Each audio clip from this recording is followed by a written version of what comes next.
संचालक मंडळ आपलेच आहे आणि सर्व आम्हाला नातेवाईकापेक्षा तुम्हीच सगळे जवळचे आहात. काही कार्यक्रम असला काही असला तरी बाई शाळेतले बोलवू सगळे असं तसं सगळं आमचं गप्पा चाललेल्या असतात. मी जरी शाळेत नसले तरी शाळेतल्या गप्पा सगळ्या मला माहिती असतात आणि सगळे मला सक्षर नावाने सगळे ओळखीचे आहेत आणि त्याच्यामुळे मी सगळ्यांना ओळखते. आज संचालक मंडळ सुद्धा सगळे ओळखीचे झालेले आहेत घरी बसून. आणि हे स्वप्न माझं आहे ना खूप दिवसापूर्वीचं होतं, लग्नाच्या आधीपासूनचं होतं. मला शिक्षक व्हायचं होतं पण ते काय अगोदर राहिलं.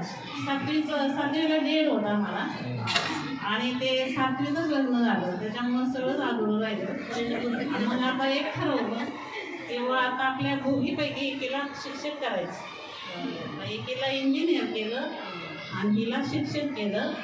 आज तिचं शिक्षणाचं पाहून माझं अगदी सारखं झालं आणि सगळं स्वप्न पूर्ण झालं. एवढंच नाही. धन्यवाद मावशी.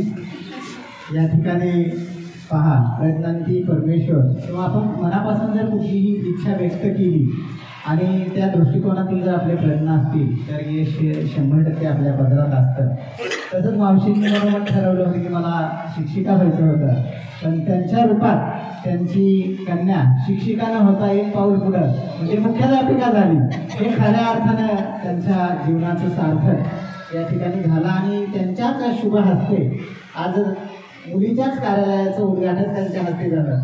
हा सर्वात आनंदाचा क्षण त्यांच्या दृष्टीने आहे. यानंतर आपण संस्थेच्या उपाध्यक्षा आदरणीय सत्यभामा जामदारताई यांना मी विनंती करतो की आपण या ठिकाणी